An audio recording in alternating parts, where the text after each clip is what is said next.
Hello hi എല്ലാവർക്കും എന്നോട് പുതിയ വീഡിയോയിലേക്ക് സ്വാഗതം. ഞാൻ ഋതു കൃഷ്ണ. നമ്മൾ ഡിസ്കസ് ചെയ്യാൻ പോകുന്നത് സെപ്റ്റംബർ മാസത്തിലെ അവസാനത്തെ ആഴ്ചയിലെ കറണ്ട് അഫയേഴ്സ് ആണ്. അതായത് സെപ്റ്റംബർ 22 തൊട്ട് സെപ്റ്റംബർ 30 വരെയുള്ള കാര്യങ്ങളാണ് നമ്മൾ ഇന്ന് ഡിസ്കസ് ചെയ്യാനായിട്ട് പോകുന്നത്.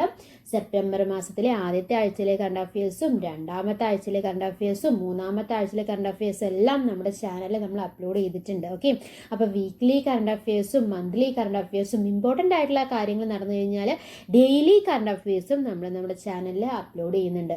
അപ്പോൾ ഇതുവരെ സബ്സ്ക്രൈബ് ചെയ്യാത്തവർ വേഗം സബ്സ്ക്രൈബ് ചെയ്യുക. നമുക്ക് നമ്മുടെ ആദ്യത്തെ ചോദ്യത്തിലേക്ക് കിടക്കാം. ആദ്യത്തെ ചോദ്യം എന്താണ്?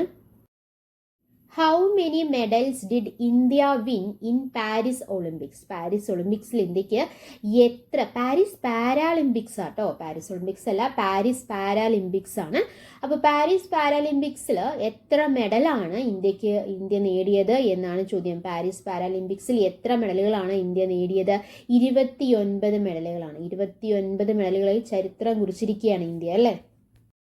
29 മെഡലുകൾ എന്ന് പറഞ്ഞല്ലോ, അതിൽ 7 സ്വർണവും 9 വെള്ളിയും 13 വെങ്കലവും അടക്കം 29 മെഡലുകൾ. അങ്ങനെയാണ് കണക്ക്. ഓക്കെ, പാരാലിമ്പിക്സ് ചരിത്രത്തിലെ തങ്ങളുടെ ഏറ്റവും വലിയ മെഡൽ നേട്ടത്തിലെത്തിയ ഇന്ത്യ 2021 ടോക്കിയോ ഗെയിംസിനേക്കാൾ 10 മെഡലുകൾ അധികം നേടിയാണ് പാരീസിൽ നിന്ന് മടങ്ങുന്നത്. ടോക്കിയോയിൽ മെഡൽ പട്ടികയിൽ 24ാം സ്ഥാനത്തായിരുന്ന രാജ്യമായിരുന്നു ഇന്ത്യ. എന്നാൽ ഇത്തവണ അത് 18ാം സ്ഥാനത്തേക്ക് എത്തിയിട്ടുണ്ട് കേട്ടോ. ചാമ്പ്യന്മാരായത് ആരാണ്? ചൈനയാണ്. 94 സ്വർണമടക്കം 220 മെഡലുകളുമായി ചൈന ചാമ്പ്യന്മാരായപ്പോൾ 49 സ്വർണമടക്കം 124 മെഡലുകളുമായി ബ്രിട്ടനാണ് രണ്ടാമതെത്തിയത്. ആദ്യത്തെ മെഡലുകൾ ഏറ്റവും കൂടുതൽ കിട്ടിയത് ചൈനയ്ക്കാണ്. രണ്ടാമത് കിട്ടിയത് ആർക്കാണ്? ബ്രിട്ടനാണ്. മൂന്നാം സ്ഥാനം US ആണ്. എത്ര മെഡലുകളാണെന്ന് അറിയാമോ? 105 മെഡലുകളാണ് ഉള്ളത്. അടുത്ത പാരാലിമ്പിക്സ് നടക്കുന്നത് 2028 യുഎസിൽ ലോസ് ആഞ്ചലസിലാണ് അടുത്ത ഗെയിംസിന് വേദിയാകാൻ പോകുന്നത്. ഗെയിംസിന്റെ സമാപന ചടങ്ങിൽ ആരാണ് ഇന്ത്യൻ പതാക വഹിച്ചത് ചോദിക്കാറുണ്ട്, അല്ലെ? പാരാ ആർച്ചറി താരം ഹർവീന്ദർ സിംഗും അതുപോലെ തന്നെ അത്ലറ്റിക്സ് താരം പ്രീതി പാലുമാണ് ഇന്ത്യൻ പതാക വഹിച്ചത്. ഈ പാരാലിമ്പിക്സിൽ 29 മെഡലെന്ന ചരിത്രം കുറിക്കാൻ ഇന്ത്യക്ക് തുണയായത് പാരാ അത്ലറ്റിക്സ് താരങ്ങളുടെ മിന്നും പ്രകടനമാണ്. 4 സ്വർണമടക്കം 17 മെഡലുകൾ ഇന്ത്യ നേടിയെടുത്തത് ട്രാക്ക് ആൻഡ് ഫീൽഡ് മത്സരങ്ങളിൽ നിന്നാണ്. നീരജ് ചോപ്രയിലൂടെ ഇന്ത്യക്കാർക്ക് പ്രിയമായി മാറിയ ജാവലിൻ ത്രോയിൽ പാരാലിമ്പിക്സിലും ഇന്ത്യൻ അത്ലറ്റുകൾ കരുത്ത് കാട്ടിയിരുന്നു, അല്ലെ? 2 സ്വർണവും 1 വെള്ളിയും 1 വെങ്കലവുമാണ് ജാവലിൻ ത്രോയിൽ നിന്ന് മാത്രം ഇന്ത്യയുടെ നേട്ടം എന്ന് പറയുന്നത്. ബാഡ്മിന്റണിൽ 5, ഷൂട്ടിംഗ് 4, ആർച്ചറി 2, ജൂഡോ 1 എന്നിവയാണ് ഇന്ത്യക്ക് മെഡൽ നേടിത്തന്ന മറ്റ് മത്സര ഇനങ്ങൾ. ഓക്കെ, ചരിത്രത്തിലെ ഏറ്റവും വലിയ സംഘമായാണ് ഇന്ത്യ ഇത്തവണ മത്സരിച്ചത്. 84 പേരായിരുന്നു ഇത്തവണ മത്സരിക്കാനായിട്ട് ഉണ്ടായിരുന്നത്. അങ്ങനെ 84 പേര് മത്സരിച്ചിട്ട് 29 മെഡലുകളാണ് ഇന്ത്യക്ക് നേടാൻ പറ്റിയത്, അല്ലെ? ഇനി നമുക്ക് അടുത്ത ചോദ്യത്തിലേക്ക് കടക്കാം. രണ്ടാമത്തെ ചോദ്യം, which country has the most air pollution? വായു മലിനീകരണം ഏറ്റവും കൂടുതലുള്ള രാജ്യം ഏതാണ് എന്നാണ് ചോദ്യം. ഏതാണ്? വായു മലിനീകരണം ഏറ്റവും രൂക്ഷമുള്ളത് ബംഗ്ലാദേശിലാണ്. അപ്പൊ ഇന്ത്യയുടെ സ്ഥാനം എത്രയാണെന്നായിരിക്കും, അല്ലെ? ഇന്ത്യയുടെ സ്ഥാനം 3ാമതുണ്ട് കേട്ടോ. ഇന്ത്യ 3ാമതുണ്ട്. 2ാമത് പാകിസ്ഥാനാണ്. അപ്പൊ ഏറ്റവും മോശം ബംഗ്ലാദേശും, 2ാമത് പാകിസ്ഥാനും, 3ാമതാണ് India. World air quality report പ്രകാരമാണ് കേട്ടോ ലോകത്ത് വായു മലിനീകരണം ഏറ്റവും രൂക്ഷമായ രാജ്യം ഏതാണ്? ബംഗ്ലാദേശാണ് എന്ന് മനസ്സിലാക്കിയത്. 2ാമത് ഏതാണ്? പാകിസ്ഥാനാണ്. 3ാമത് ഇന്ത്യയാണ്. 134 രാജ്യങ്ങളിലും 7812 നഗരങ്ങളിലുമാണ് പഠനം നടത്തിയത്. അന്തരീക്ഷ മലിനീകരണം അളക്കുന്ന PM 2.5 മാനദണ്ഡ പ്രകാരമാണ് റേറ്റിംഗ് നിശ്ചയിച്ചത്. കേരളത്തിലെ 6 നഗരങ്ങളും ഇതിൽ ഉൾപ്പെടുന്നുണ്ട്. ശ്രദ്ധിക്കണം, കേരളത്തിലെ 6 നഗരങ്ങളും ഇതിൽ ഉൾപ്പെടുന്നുണ്ട്. നമ്മൾ പറഞ്ഞല്ലോ, ഈ PM 2.5 എന്നതിന്റെ റേറ്റിംഗ് പ്രകാരമാണ് ഏറ്റവും കൂടുതൽ വായു മലിനീകരണം എവിടെയാണെന്ന് കണ്ടുപിടിക്കുന്നത്. നമ്മൾ പറഞ്ഞു, എന്താണ് ഈ PM 2.5 എന്ന് പറയുന്നത്? PM 2.5 എന്ന് പറയുന്നത് പാർട്ടിക്കുലേറ്റ് മാറ്റർ 2.5 എന്നുള്ളതാണ്. ഇവ ശ്വസിച്ചാൽ ആരോഗ്യത്തെ ബാധിക്കും. അതായത് തുടർച്ചയായ ചുമ, മൂക്കടപ്പ്, പനി, ശ്വാസമുട്ടൽ അടക്കമുള്ള രോഗങ്ങൾ PM 2.5 വഴിവെക്കുമെന്നാണ് കണ്ടുപിടിച്ചിരിക്കുന്നത്. 40 മൈക്രോഗ്രാമിന് മുകളിലാണ് PM 2.5 എങ്കിൽ ആരോഗ്യത്തിന് അത് അപകടകരമാണ്. ഈ അന്തരീക്ഷത്തിലേക്ക് തള്ളുന്ന രാസമാലിന്യവും സൂക്ഷ്മ കണികളും അന്തരീക്ഷത്തിലെ നീരാവിയായി ചേർന്ന് രൂപപ്പെടുന്ന 2.5 മൈക്രോൺ മാത്രം വലുപ്പമുള്ള ബാഷ്പ കണങ്ങളാണ് ഇത് ഈ പാർട്ടിക്കുലേറ്റ് മാറ്റർ 2.5 എന്ന് പറയുന്നത്. അത് ഏറ്റവും കൂടുതലുള്ളത് ബംഗ്ലാദേശിലാണ്. അപ്പോൾ 40-ന് കൂടുതലായി കഴിഞ്ഞ് കഴിഞ്ഞാൽ അത് ആരോഗ്യത്തിന് അപകടകരമാണെന്ന് പറഞ്ഞല്ലോ. ബംഗ്ലാദേശിൽ ഈ PM 2.5 ലെവൽ എന്ന് പറയുന്നത് 79.9 മൈക്രോഗ്രാമും പാകിസ്ഥാനിൽ 73 തൊട്ട് പിന്നാലെ തന്നെ ഉണ്ട് കേട്ടോ, 73.7ഉം ഇന്ത്യയിൽ 54.4. ഇപ്പം മൂന്നും എന്താണ് 40 മൈക്രോഗ്രാമിന് മുകളിലാണ്. അപ്പം മൂന്നും വളരെ വളരെ അപകടകരമായ റേറ്റിംഗിലാണുള്ളത് അല്ലെ. 79.9, 73.7, 54.4. നാലാമത്തെ താജിക്കിസ്ഥാനാണ് 49.0. പിന്നെ ബുർക്കിന ഫാസോ 46.6 ആണ് വരുന്നത് കേട്ടോ റേറ്റിംഗ് എന്ന് പറയുന്നത്. പിന്നെ ഒരു സങ്കടകരമായ കാര്യം എന്താണെന്ന് വെച്ചാൽ വായു മലിനീകരണത്തിൽ മുന്നിലുള്ള നഗരങ്ങളിൽ ആദ്യത്തെ 5-ൽ, അപ്പോൾ രാജ്യത്തിന് കണക്ക് പറയുമ്പോൾ നമ്മൾ ഇന്ത്യ 3-മതാന്ന് പറഞ്ഞല്ലോ. പക്ഷെ നഗരങ്ങളുടെ കണക്ക് പറയുമ്പോൾ വായു മലിനീകരണത്തിന് മുന്നിലുള്ള നഗരങ്ങളിൽ ആദ്യത്തെ 5-ൽ 4ഉം ഇന്ത്യയിലാണ്. ബീഹാറാണ് അതിൽ ആദ്യം വരുന്നത്. 118.9 മൈക്രോഗ്രാമാണ് വരുന്നത്. 118.9. അടുത്തത് അസം, പിന്നെ ഡൽഹി, പഞ്ചാബ്, പിന്നെയാണ് പാകിസ്ഥാൻ വരുന്നുള്ളൂ. ഓക്കെ, അപ്പോൾ വായു മലിനീകരണത്തിൽ മുന്നിലുള്ള നഗരങ്ങളിൽ ആദ്യത്തെ 5-ൽ 4ഉം ഇന്ത്യയിലാണ്. ഇനി കേരളത്തിന്റെ അവസ്ഥ പറയുകയാണെങ്കിൽ അത് എറണാകുളം, കൊച്ചി എന്നിവയെ വ്യത്യസ്ത നഗരങ്ങളായിട്ടാണ് കണക്കാക്കിയിരിക്കുന്നത്. അതുകൊണ്ടാണ് ഇവിടെ എറണാകുളം, കൊച്ചി എന്ന് കൊടുത്തിട്ടുണ്ട്. തൃശ്ശൂർ 36.2, 40-ന് മേലെ ആകുമ്പോഴാണ് അപകടം എന്ന് പറയാവുന്നുള്ളൂ. അപ്പോൾ അപകട മേഖലയാക്കി എത്താറായിട്ടുണ്ട് അല്ലേ. തൃശ്ശൂർ 36.2 മൈക്രോഗ്രാം, കൊല്ലം 35.2, എറണാകുളം 35, കണ്ണൂര് 34.4, കൊച്ചി 29.5, തിരുവനന്തപുരം 22.3 എന്നിങ്ങനെയാണ് വായു മലിനീകരണ അളവ്. അടുത്ത ചോദ്യം, മൂന്നാമത്തെ ചോദ്യം, which is the largest palace in the world? അതായത് ലോകത്തിലെ ഏറ്റവും വലിയ കൊട്ടാര വസതി ഏതാണ് എന്നാണ് ചോദ്യം. എന്തുകൊണ്ടാണ് ഇങ്ങനൊരു ചോദ്യം കറണ്ട് അഫയേഴ്സിൽ വന്നത് എന്ന് ചോദിച്ചു കഴിഞ്ഞാൽ പറയാം. അതിന്റെ ആൻസർ ആദ്യം പറഞ്ഞിട്ട് പറയാം അല്ലേ. ലോകത്തിലെ ഏറ്റവും വലിയ കൊട്ടാര വസതി ഏതാണ്? ഇമാം പാലസ് ആണ് കേട്ടോ. ഇമാം palace is the largest palace in the world. ഉഭയകക്ഷി ചർച്ചകൾക്കായിട്ട് ബ്രൂണയിലെത്തുന്ന ആദ്യത്തെ പ്രധാനമന്ത്രിയാണ് ആര്? നരേന്ദ്രമോദി. നമ്മളിത് പറഞ്ഞിട്ടുണ്ട് ഓൾറെഡി, നമ്മുടെ കറണ്ട് അഫയേഴ്സിൽ പറഞ്ഞിട്ടുണ്ടായിരുന്നു. അപ്പോൾ നരേന്ദ്രമോദിയെ അവിടെ ബ്രൂണൈ സുൽത്താൻ മോദിയെ വരവേറ്റത് വിഖ്യാതമായ ഇസ്താന നുറുൽ ഇമാം പാലസിലാണ്. ഓക്കെ, ഇമാം പാലസിന്റെ പ്രത്യേകത എന്താണ്? ലോകത്തിലെ ഏറ്റവും വലിയ കൊട്ടാര വസതിയാണ്.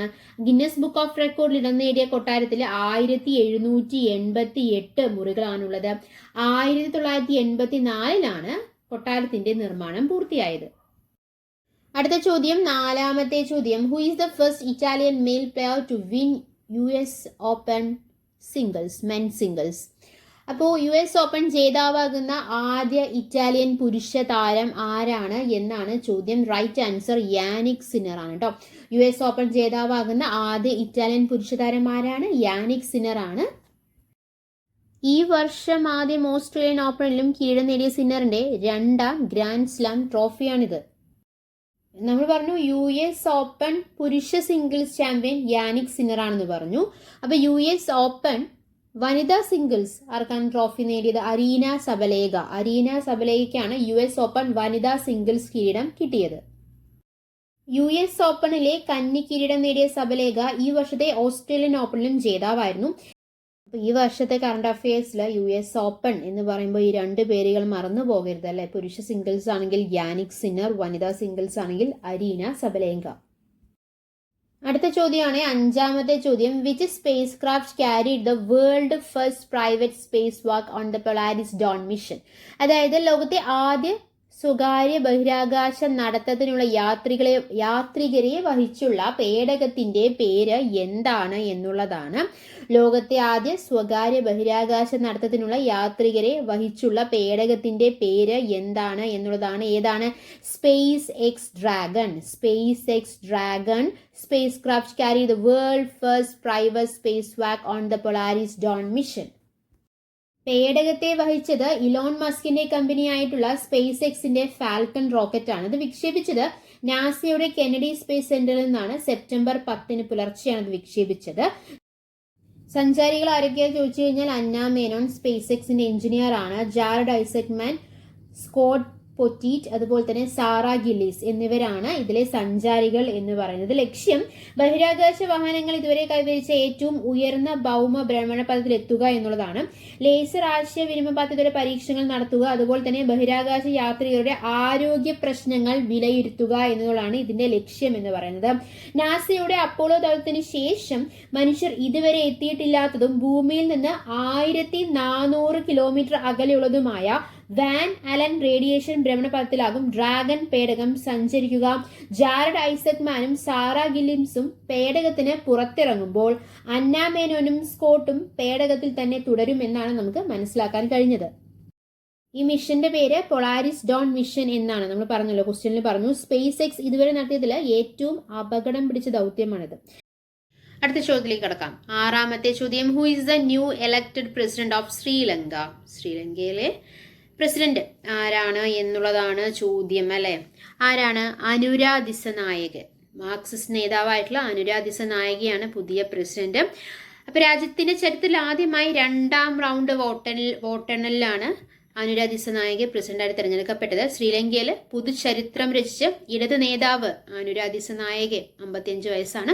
പ്രസിഡന്റ് ആയിരിക്കുകയാണ്. രാജ്യത്തിൽ ആദ്യമായി 2ാം റൗണ്ടിലേക്ക് നീണ്ട വോട്ടെണ്ണലിൽ പ്രതിപക്ഷ നേതാവ് സജിത് പ്രേമദാസിനെ പിന്തള്ളിയാണ് ജനതാ വിമുക്തി പെരമുന നേതാവായിട്ടുള്ള JVP നേതാവായിട്ടുള്ള ദിസനായകയുടെ വിജയം. ആദ്യ റൗണ്ട് വോട്ടെണ്ണലിൽ ദിസനായക 42.3% വോട്ടും പ്രേമദാസ് 32.8% വോട്ടുമാണ് നേടിയത്.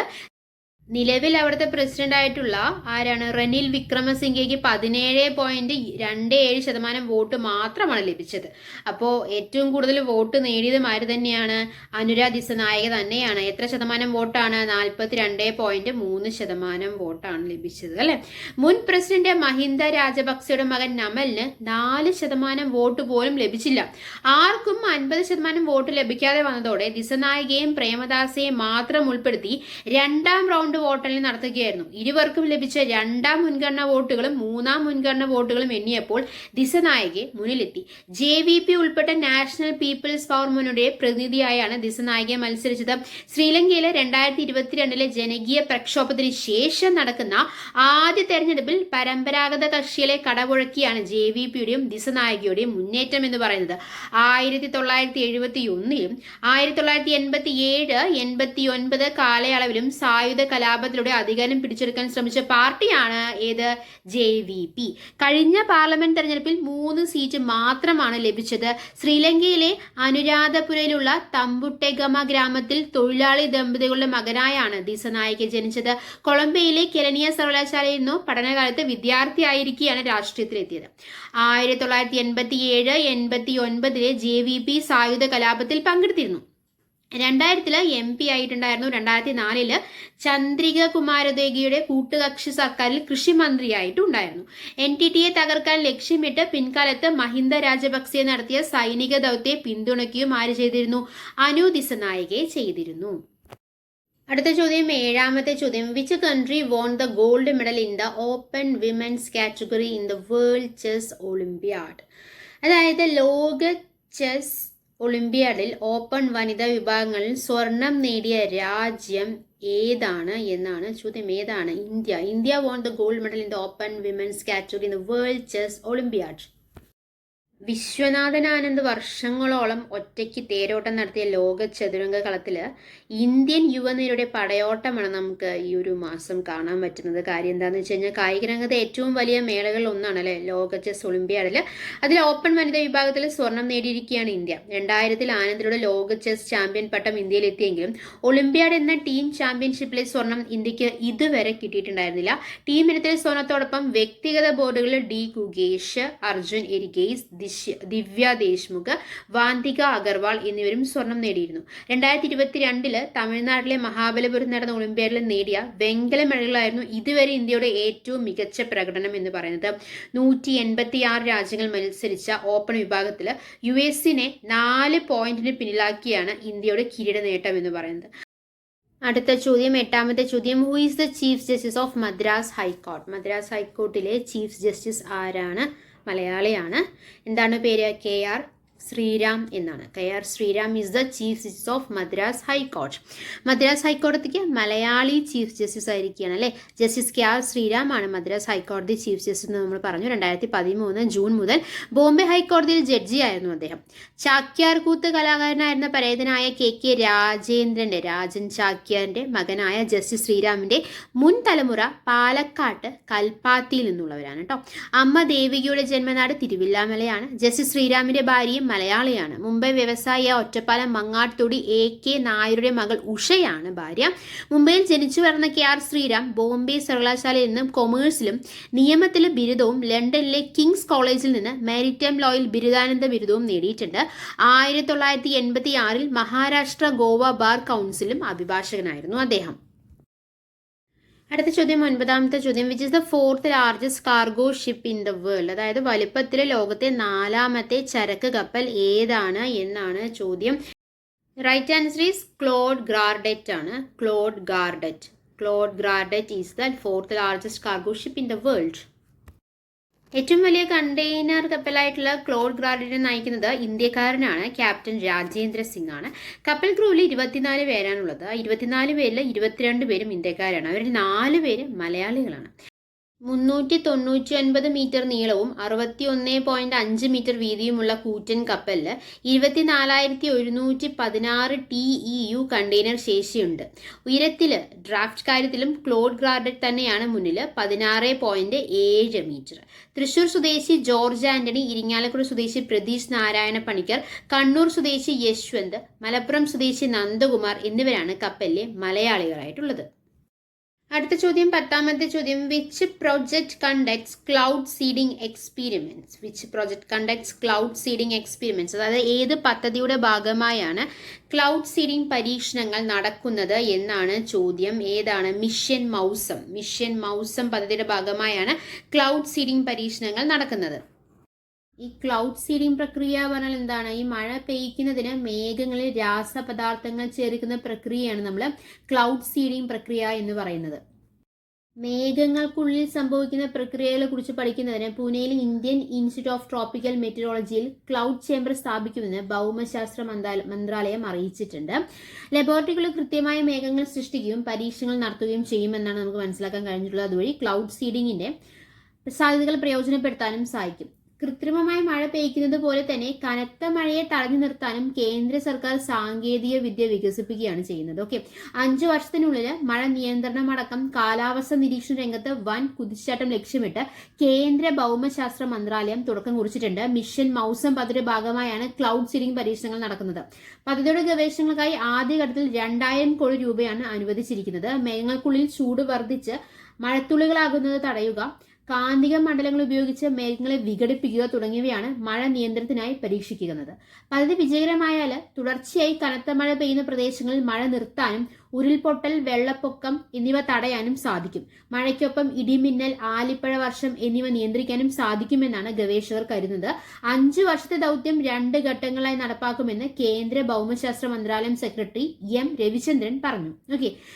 നമ്മൾ പറഞ്ഞല്ലോ 2 ഘട്ടങ്ങളിലായിട്ടാണ് നടക്കുന്നത് പറഞ്ഞല്ലോ. അപ്പോൾ ആദ്യത്തെ ഘട്ടം എന്ന് പറയുന്നത് ഈ റഡാറുകൾ, ഈ ഡോപ്ലർ റഡാറുകൾ ഉൾപ്പെടെ കൂടുതലായി സ്ഥാപിച്ച് കാലാവസ്ഥ നിരീക്ഷണ ശൃംഖല വിപുലീകരിക്കുകയാണ്.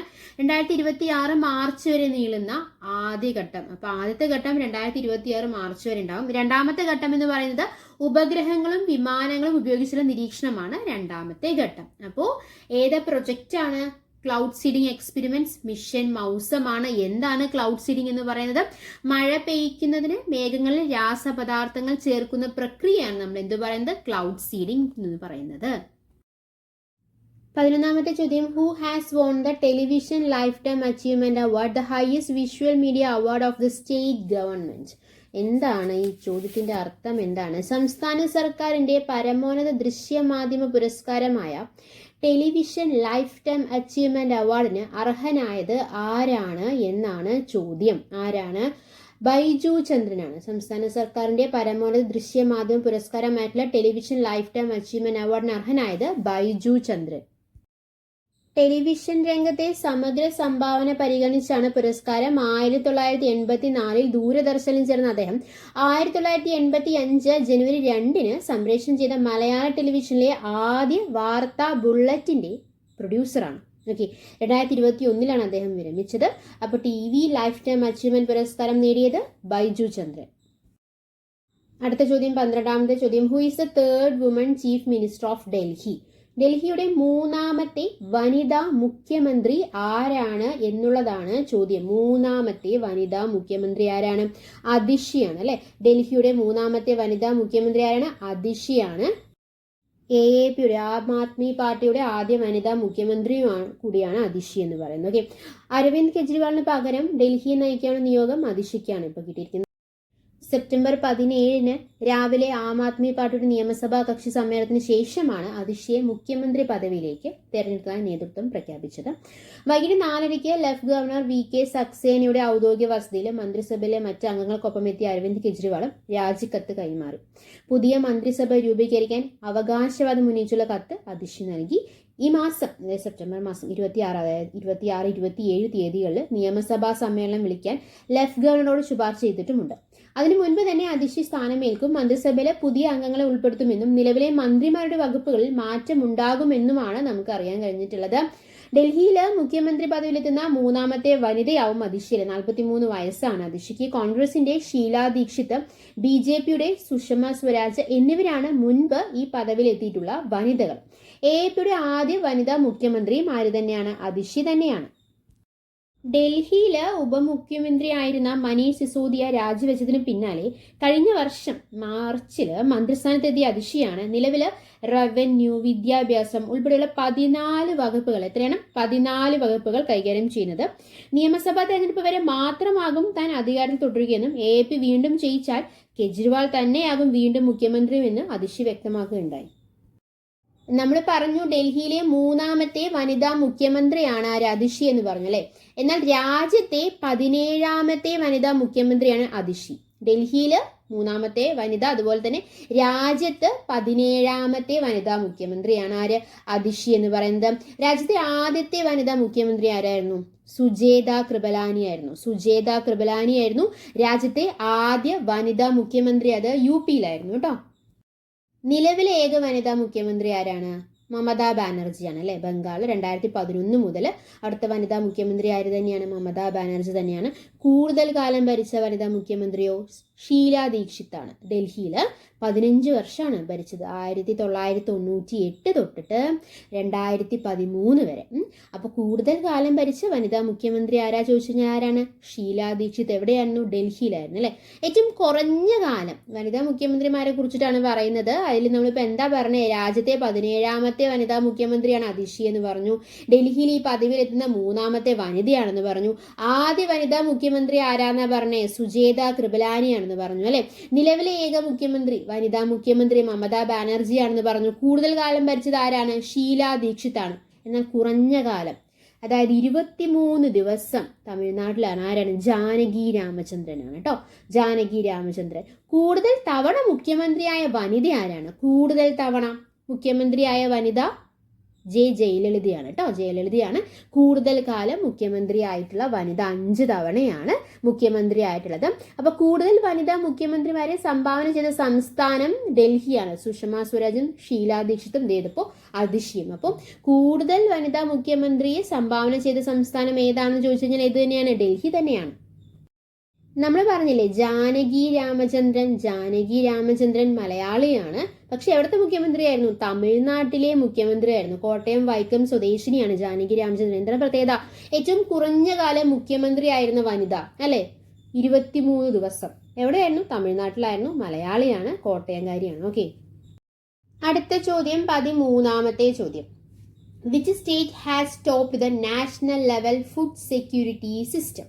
അതായത് ഭക്ഷ്യസുരക്ഷാ സൂചികയിൽ ദേശീയ തലത്തിൽ തുടർച്ചയായ 2ാം വർഷവും 1ാം സ്ഥാനത്തെത്തിയ സംസ്ഥാനം ഏതാണ് എന്നാണ് ചോദ്യം. ആൻസർ നമുക്ക് വളരെ സന്തോഷം തരുന്ന ഒരു ആൻസർ ആണ്.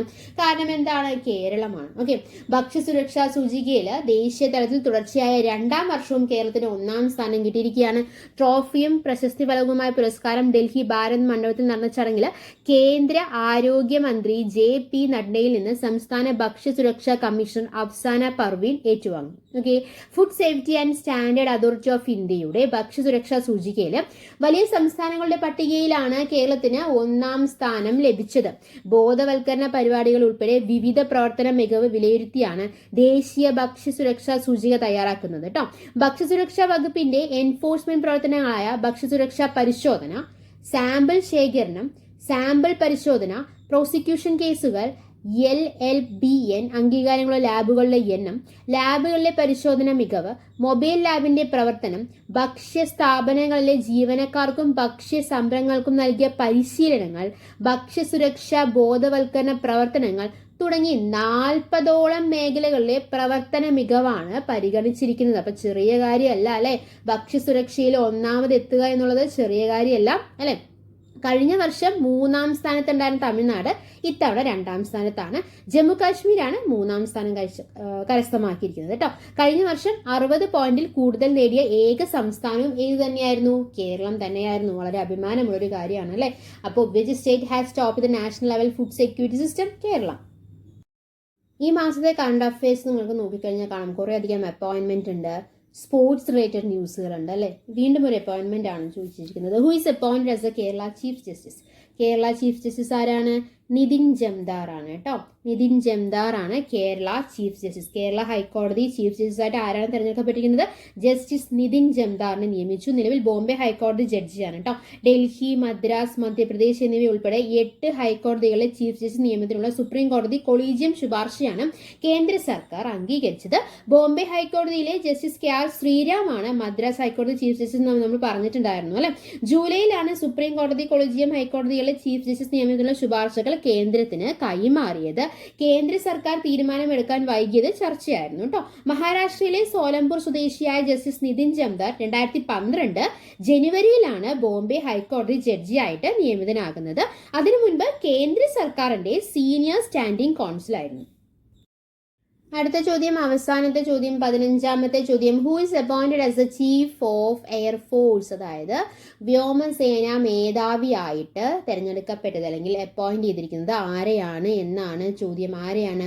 അമർപ്രീത് സിംഗിനെയാണ്. എയർ മാർഷൽ അമർപ്രീത് സിംഗ് വ്യോമസേനയുടെ പുതിയ മേധാവിയാകും. നിലവിൽ ഉപമേധാവിയാണ് കേട്ടോ. നിലവിലെ സേനാ മേധാവിയായിട്ടുള്ള എയർ ചീഫ് മാർഷൽ VR ചൗധരിയുടെ പിൻഗാമിയായി 30-ന് ചുമതലയേൽക്കുമെന്നാണ് നമുക്കറിയാൻ കഴിഞ്ഞിട്ടുള്ളത്. 5000 മണിക്കൂറിലേറെ യുദ്ധവിമാനങ്ങൾ പറത്തി പ്രാഗൽഭ്യം തെളിയിച്ചിട്ടുണ്ട് അദ്ദേഹം. National Defence Academy, Defence Services Staff College, National Defence College എന്നിവിടങ്ങളിൽ നിന്ന് പരിശീലനം പൂർത്തിയാക്കിയ air marshal AP Singh 1984 December 21-നാണ് വ്യോമസേനയുടെ ഫൈറ്റർ വിഭാഗത്തിൽ സേവനം ആരംഭിക്കുന്നത്. പരിശീലകനായും മികവ് തെളിയിച്ചിട്ടുള്ള ഇദ്ദേഹം മോസ്കോയിൽ MiG-29 യുദ്ധവിമാനങ്ങളുടെ നവീകരണ ഘട്ടത്തിൽ പ്രൊജക്ട് മാനേജ്മെന്റ് ടീമിന് നേതൃത്വം നൽകിയിട്ടുണ്ട്. UPയിലെ സെൻട്രൽ എയർ കമാൻഡിന്റെ കമാൻഡിംഗ് ഓഫീസറായിരുന്ന ഇദ്ദേഹം കഴിഞ്ഞ വർഷം ഫെബ്രുവരി 1-നാണ് വ്യോമസേന ഉപമേധാവിയായിട്ട് നിയമിതനാകുന്നത്. ഇപ്പോഴിതാ എന്തായി? വ്യോമസേന മേധാവിയായിട്ട് മാറിയിരിക്കുകയാണ്. ആര്? അമർപ്രീത് സിംഗ്. ഓക്കെ, അപ്പോൾ നമ്മൾ സെപ്റ്റംബർ മാസത്തിലെ അവസാനത്തെ ആഴ്ചയിലെ കാര്യങ്ങളാണ് നമ്മൾ ഡിസ്കസ് ചെയ്തത്. അതായത് സെപ്റ്റംബർ 22 തൊട്ട് 30 വരെയുള്ള കാര്യങ്ങളാണ് നമ്മൾ ഡിസ്കസ് ചെയ്തത്. ഈ വർഷം 2024 എന്ന് പറയുമ്പോൾ ഒരു പ്രത്യേകത കൂടി ഉണ്ട് കേട്ടോ. ലോക ചരിത്രത്തിലെ ചൂടേറിയ വർഷം, ഏറ്റവും ചൂടേറിയ വർഷമായിരുന്നു 2024. അതായത് ആധുനിക ലോക ചരിത്രത്തിലെ ഏറ്റവും ചൂട് കൂടിയ വർഷമാണ് 2024 എന്നാണ് നമുക്ക് മനസ്സിലാക്കാൻ കഴിഞ്ഞിട്ടുള്ളത്. 1940-ന് ശാസ്ത്രീയമായ താപനില രേഖപ്പെടുത്താൻ തുടങ്ങിയ ശേഷമുള്ള ഏറ്റവും ചൂടേറിയ വർഷമായിരുന്നു യൂറോപ്യൻ യൂണിയൻ കീഴിലെ കാലാവസ്ഥ പഠന കേന്ദ്രമായിട്ടുള്ള കോപ്പർനിക്കസ് പുറത്തുവിട്ട വിവരങ്ങൾ വ്യക്തമാക്കുന്നുണ്ട്. പസഫിക് സമുദ്രത്തെ തണുപ്പിക്കാനും ആഗോള താപനിലയിൽ കുറവ് വരുത്താനും ഇടയിലുള്ള ലാനിന പ്രതിഭാസം ഈ വർഷം അവസാന മാസങ്ങൾ ഉണ്ടാകുമെന്ന് പ്രതീക്ഷിക്കുന്നുണ്ടെങ്കിലും ഇതുവരെയുള്ള റെക്കോർഡ് ചൂട് മറികടക്കും വിധം അത് കാലാവസ്ഥയെ സ്വാധീനിക്കാനിടയില്ലെന്ന് കോപ്പർനിക്കസിലെ ശാസ്ത്രജ്ഞർ പറയുന്നുണ്ട്. അപ്പം ഏറ്റവും ചൂട് കൂടിയൊരു വർഷം കൂടിയാണ് ഏത് 2024 എന്ന് പറയുന്നത്. അതുപോലെ തന്നെ കുറേ അധികം അപ്പോയിൻമെന്റ്സ്, സ്പോർട്സ് റിലേറ്റഡ് ഒളിമ്പിക്സ് നടന്നു, അതുപോലെ തന്നെ പാരാലിമ്പിക്സ് നടന്നു, കുറേ അധികം അപ്പോയിൻമെന്റ്സ് നടന്നു അല്ലേ. അങ്ങനെ കുറേ അധികം കാര്യങ്ങളുള്ളൊരു വർഷം കൂടിയാണ് 2024 എന്ന് പറയുന്നത്. അപ്പോൾ ലോക ചരിത്രത്തിലെ ഏറ്റവും ചൂട് കൂടിയ വർഷം ഇത്രയുള്ള കണക്കെടുപ്പിൽ അത് ഏത് വർഷമാണ്? 2024 ആഗോളതാപനം സൃഷ്ടിക്കുന്ന അപ്രതീക്ഷിതവും അസാധാരണവും അതിതീവ്രവുമായ കാലാവസ്ഥാ മാറ്റങ്ങൾ ലോകമെങ്ങും അനുഭവപ്പെടുകയാണ്. കാലം തെറ്റിയ അതിവർഷവും അതിശൈത്യവും ചൂടുകാലവും കാട്ടുതീയും കൊടുങ്കാറ്റും വെള്ളപ്പൊക്കങ്ങളുമെല്ലാം ആഗോള ആവാസ വ്യവസ്ഥയെ തകിടമറിക്കുകയാണ്. ചരിത്രത്തിൽ ആദ്യമായി അമേരിക്കയിലെ അരിസോണ നഗരം ഈ വർഷം 37.8 ഡിഗ്രിയോ അതിൽ കൂടുതലോ ചൂട് അനുഭവപ്പെട്ട 100ലേറെ ദിവസങ്ങളിലൂടെയാണ് കടന്നു പോകുന്നത്. എവിടെയാണ്? അരിസോണ നഗരം, അമേരിക്കയിലുള്ള അരിസോണ നഗരം കേട്ടോ. ചൈനയിലും സെയിം സിറ്റുവേഷൻ തന്നെയാണ്. ഏറ്റവും കൂടുതൽ ചൂട് രേഖപ്പെടുത്തിയ വർഷം എന്ന് പറയുന്നത് 2024 തന്നെയാണ്. അങ്ങനെ ഓരോ രാജ്യങ്ങൾ എടുക്കുമ്പോഴും ഏറ്റവും കൂടുതൽ ചൂട് രേഖപ്പെടുത്തിയ വർഷം അത് ഏതാണ്? 2024. അങ്ങനെ ആധുനിക ലോക ചരിത്രത്തിലെ ഏറ്റവും ചൂട് കൂടിയ വർഷമായി 2024 മാറിയിരിക്കുകയാണ്. ഓക്കെ, അപ്പോൾ നമ്മൾ അവസാന ആഴ്ചയിലെ കാര്യങ്ങൾ പറഞ്ഞു. എടുത്ത കാര്യങ്ങളെല്ലാം നിങ്ങൾക്ക് വളരെ വ്യക്തമായി മനസ്സിലായെന്ന് പ്രതീക്ഷിക്കുന്നു, ഉപകാരപ്പെട്ടു എന്ന് പ്രതീക്ഷിക്കുന്നു. അങ്ങനെ മനസ്സിലായിട്ടുണ്ടെങ്കിൽ, ഉപകാരപ്പെട്ടിട്ടുണ്ടെങ്കിൽ നമ്മുടെ എന്നുള്ള ചാനൽ സബ്സ്ക്രൈബ് ചെയ്യുക, സപ്പോർട്ട് ചെയ്യുക. Thanks for your time. By.